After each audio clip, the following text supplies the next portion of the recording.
How's it going, Mr. Pankaj? All good. All good.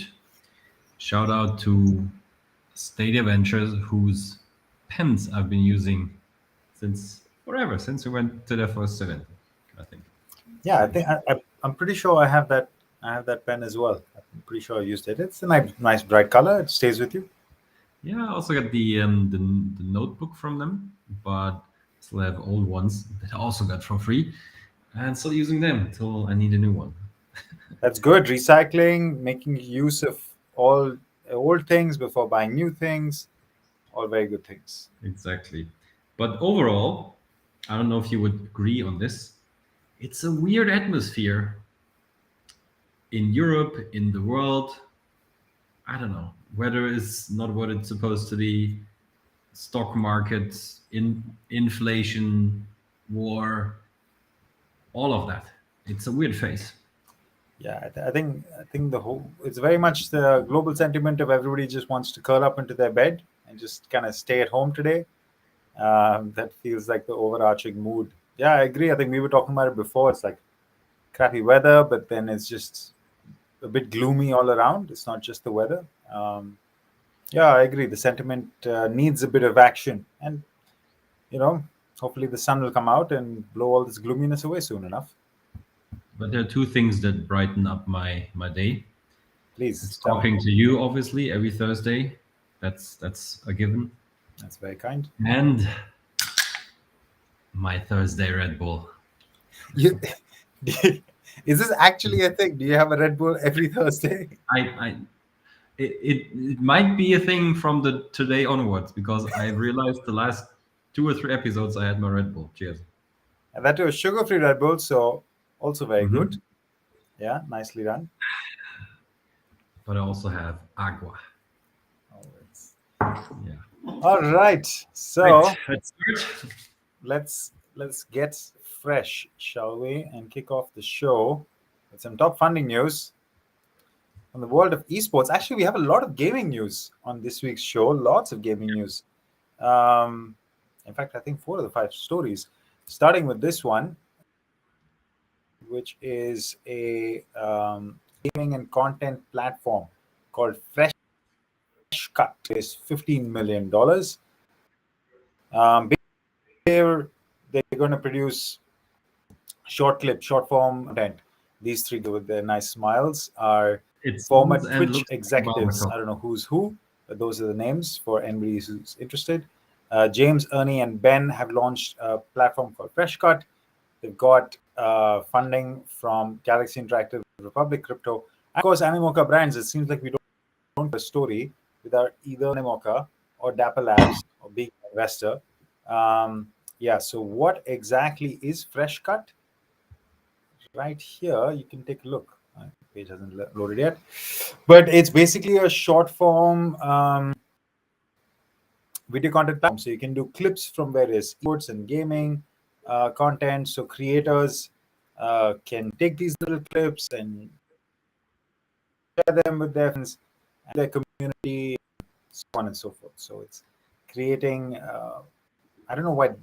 I think there's some play between Diamond Cut and Diamonds Fresh, and I don't exactly get the joke here. But maybe it's on us that we have our half-an-hour video is already too long, whatever that means. Short form content from Freshcut. Okay, story number 2. Drive by DraftKings, and I was speaking of Dapper Labs, of course, have invested in Evaluate.market. $4 million for them. Evaluate.market is a more none of these pages are open. Is a more let's say traditional NFT aggregator. So you'll see all of your NFT place, all of your NFT in one place, and yeah, I think they have an special 3 sports platforms. which is NBA Top Shot, NFL All Day, and UFC Strike, which are all, by no coincidence, Dapper Labs products. Yeah, there we go. Hopefully, it should load now. Yeah, so you compare NFTs from different collections, etc. So that's what Evaluate.market does, connecting your wallet and your NFT portfolio, which, Ben, mine is not doing so good. How's yours doing? All right. Yeah, I mean, down as well, like so many other portfolios, but who am I to complain? And I mean, it's crypto, it's a hard sentiment overall, so you have to be able to deal with the volatility. By the way, also very much so. DraftKings and Dapper Lab invested. Pretty cool, two heavyweights. Yeah, exactly. And the last quick one is IMG Arena is invested in Signality. So 15 million was for Freshcut. Evaluate.market was 4 million, and Signality, they haven't disclosed the figure, but Signality is a pretty interesting company. It's Swedish, as it says here in the description, computer vision specialist. IMG Arena, which is London-based, of course. Signality, which is building the future of sports through an AI platform. They work as a SaaS company for football clubs. The primary product is in soccer, and they'll give you automatic data and give you accurate data, and it's sort of super fast and cloud-based and all these cool things. And by the way, they have some jobs on offer. So anybody who's listening, Pedro, if you're watching, I don't know if any of these jobs are for Chinese, but you might find them useful. But that's Signality, that's IMG Arena. I don't think they're going to change much. It's just, IMG, the quote from their product officer, they want to build the next generation data collection system with new and exciting insights across a series of sports. And IMG Arena is the right fit for Signality, apparently.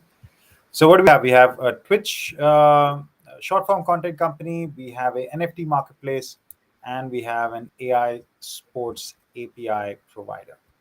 Then which one would you invest in? Only in Evaluate.market. I thought much. Comments on the other two. Comments on the other two. I think Freshcut sounds, and from the first picture that you showed, looks like a barbershop.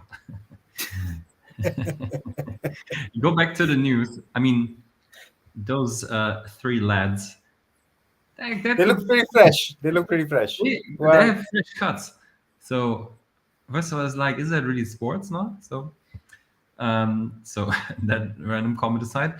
Do you remember that I worked in Sweden, in Malmö, in 2017 for a startup accelerator?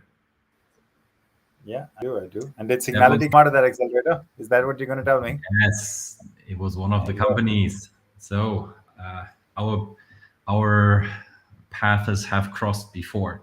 So met one of the founders back then. Have been around for a while. Interesting people behind it, but have to finally get it going. So I wonder if this is the time for them. Yeah, of course. We see quite a few solutions from this which can extract data from video. Hopefully. Speaking about data, keep doing it. All right, that was my opportunity to jump in. Just jumped on it. He saw the chance and he jumped. Talking data. The NFL obviously is interested in data. The article in the Sports Business Journal is not too long, but the content is a really interesting one from my perspective. They indeed want to centralize all the data that their teams are gathering. They already have some data which they have gathered through the events that the NFL is running. I think they are mentioning local events, merchandise sales, sponsorships, for example, with Fanatics, EA Sports, Ticketmaster, so some partners. So they have their stack of data sitting there, but they want to have access to all their team's data, which is, of course, a story of a lot of pros and cons. Pro would obviously be a better comparison possible between teams, between regions, between markets, potentially also upgrading, let's say, the average level of how data is managed in the NFL. And like, and in the end result, it's always about monetization, obviously. But there are downsides, definitely, especially regarding the topic data security. So some of the teams have raised concerns that what if there is a data leak in some way, who is responsible, who is the owner of the data, which access do they have. The teams are a bit, yeah, let's say, scared that other teams would see their data, especially from their market and their revenues and all of that. And I can imagine that also the teams that have a sort of sophisticated data management system in place already, that they would not be so happy that the teams who maybe have not invested so much in that field might catch up without doing too much themselves. So long story short, I see where the NFL is coming from, having one data pool, one standard, one system, like make it really simple to access the data, a powerful data pool that can be monetized. But there are some problems that they have to face as well. And just one more thing, because it's mentioned in the article, the measure is likely to pass, it said. Even though they have concerns, it is likely that this is going to happen. So a very interesting endeavor, which probably will cause lots of pain on the executional level, but probably one worth doing, right? What do you think? Oh, for sure. I mean, I again, as you said, it didn't sound like a big story, but I think the one that's very important and sets a very interesting precedent. I mean, the American leagues, especially with their collective bargaining agreements and just the way they function, which is so much more centralized, have really set the bar. And now, if they can actually aggregate fan data from all of their 32 teams and millions of fans and get all of that into one data set, I mean, the potential, the value of that data is huge. It's tremendous.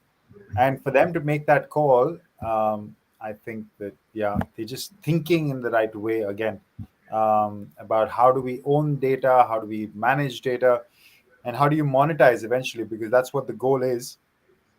And yeah, I just think it's really smart thinking.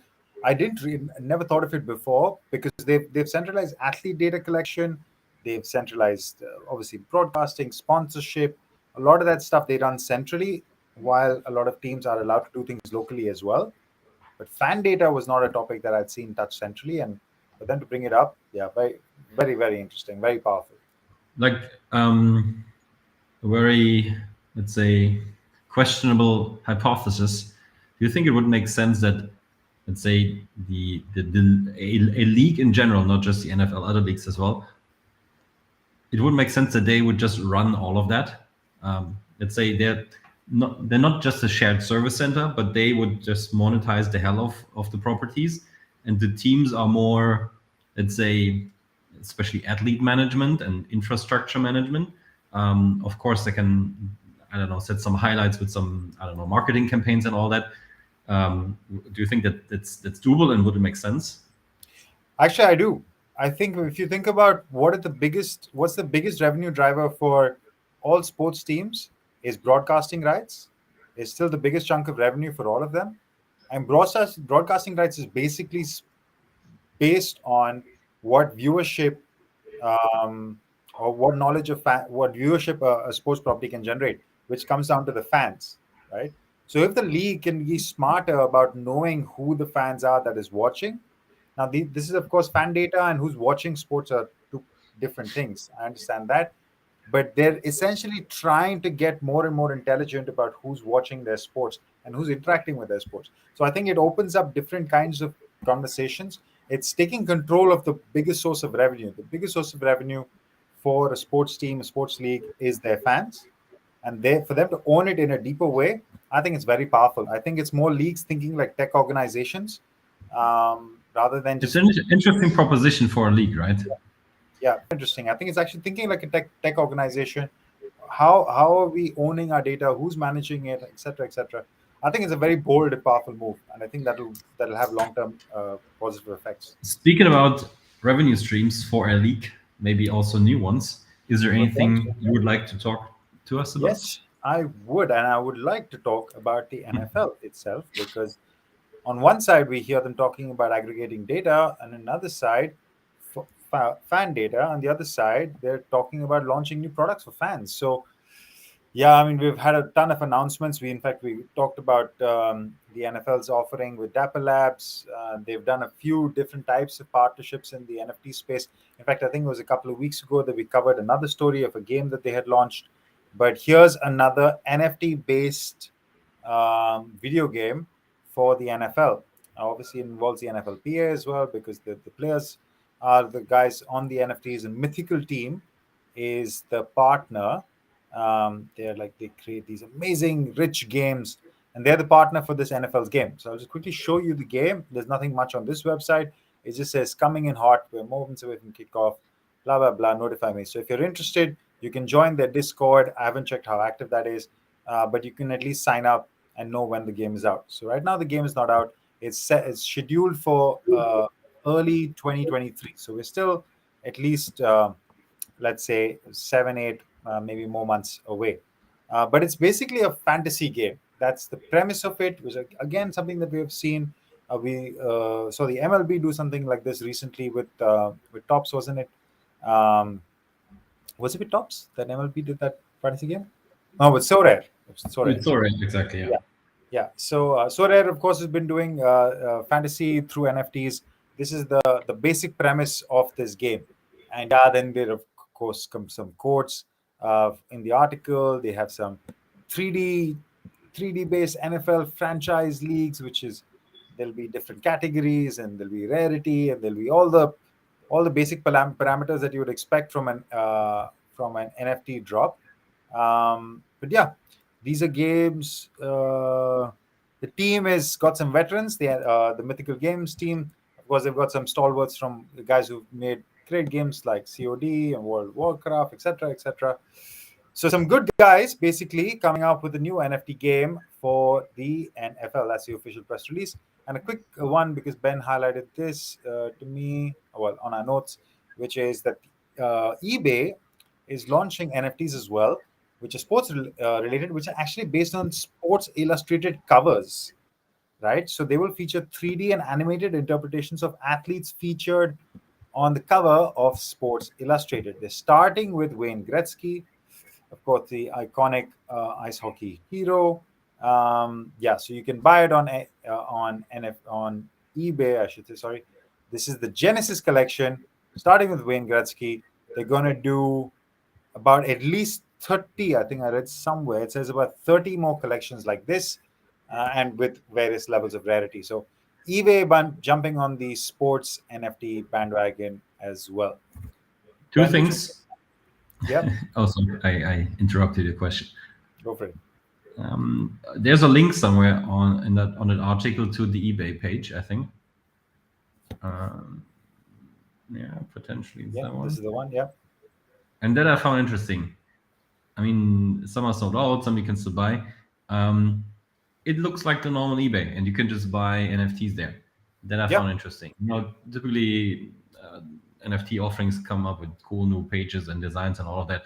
Here you got your good old eBay Yeah, exactly. front end, which just didn't change since the early 2000s, I think, at least not too much. So that I found interesting. Just a little side note. And the NFL game I found interesting because 2 weeks ago it was DraftKings who announced an NFL fantasy sports game. Yep. It's Rainmakers. So it seems like the battle is heating up there as well. And last week we had the news that DFL is partnering with Sorare, Tops, and OneFootball as NFT partners. And it starts to get confusing at some point who is offering what for which sports and how they overlap and what's the difference after all.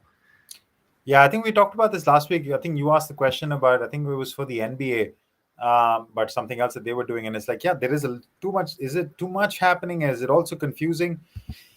Yeah, I think it's clear that, for example, Rainmakers and this Mythical Teams game is, they can obviously very easily cannibalize each other, and good players play both. They're probably going to pick one, and one game will become king, and similar in other formats as well. But I think it's still early doors. Everybody's experimenting. It's a bit like the Wild West, and yeah, it's a shootout to the death. Let's see who survives. Yep, a lot of stuff also going on for Andreessen Horowitz. Not too much to talk about, actually. Just the fact that those guys has have launched another massive fund, and it's the first one that they ever have focused on gaming sector. Was announced last week. It's 600 million US dollar, and they are focusing on the next generation of game builders. And in the article, it says that there are three main themes, which are game studios, so the guys that produce games, games X consumer, and the explanation is right here, that covers social apps and services such as Discord, and infrastructure, which targets tools and services. So I don't know, a bit overlapping to me, but it seems like they're more focusing on the back end, the people who build the games, the infrastructure behind it, and then some select apps and services. That's probably also some games itself. A bunch of well-known people from great brands. We read Roblox, Discord, Twitch, Riot Games, Blizzard, Zynga. So let's say the who is who of the gaming industry. And even though the investment scene at the moment is a bit cautious of spending too much money because of the overall sentiment, Andreessen Horowitz has not only one new fund, and that's what I also want to add, but another new fund which they announced yesterday. Actually, they have a 4.5 billion US dollar fund, which is dedicated to the Web3 market, even though that market is crashing at the moment as well. So 600 million for gaming, 4.5 billion for Web3, which also has some sports angle, I would assume. So these guys have a few dollars to spend. In which of the two funds would you rather work, my friend? That is a I good mean, my answer question. is clear. So Sorry. my answer is clear, I guess. Your So answer I'm is clear. No, asking you. I would probably be on the same one. I'd probably be most interested on the Ah, Web3 mm, fund. Um, they would be more dynamic, more more, let's say, a variety of solutions. If I was a full-on gamer, then maybe I'd be closer to that topic, but I'm not, so I can't pretend like that. But no, I think the Web3 topic is definitely more interesting. It also shows the because I mean within the Web3 conversation there are so many topics that you can cover. So yeah, obviously that would be more interesting. But yeah, so much action happening in the gaming world, and that's where our top story comes from as well. We've been talking about EA Sports, it seems like every week, and in the midst of the news of them breaking up with FIFA, then them going platform agnostic, so them their games being available, especially EA Sports FC being available on multiple consoles. Apparently, they're up for sale.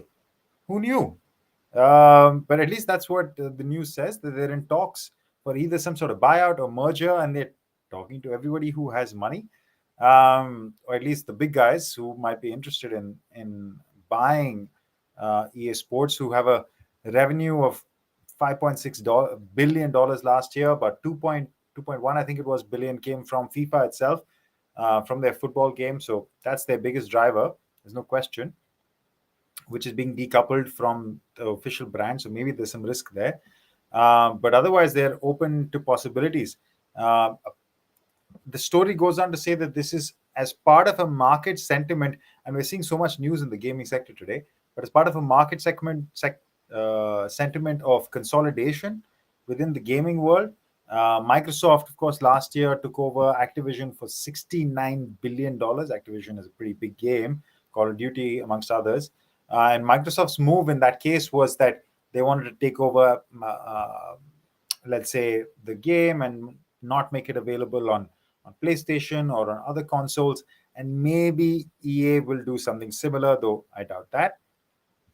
The most advanced conversation is with Comcast, where they have been in negotiations for a while, which have broken down, but apparently these will reignite as well. So EA Sports is for sale, or at least they're open to buyers, whether it's Apple, whether it's Amazon, whether it's Disney, whether it's Netflix, whole bunch of names being thrown in here.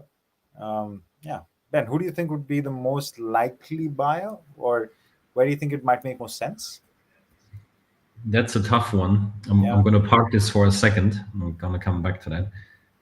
The question that I had is, or that the first thought that popped up was, what does it say about their confidence in the post FIFA time for them if they are right away looking for a merger or a sale? Wouldn't you Well, think if they're like highly convinced of what they do that they would, let's say, wait the first year, be even more successful, and then get a better price?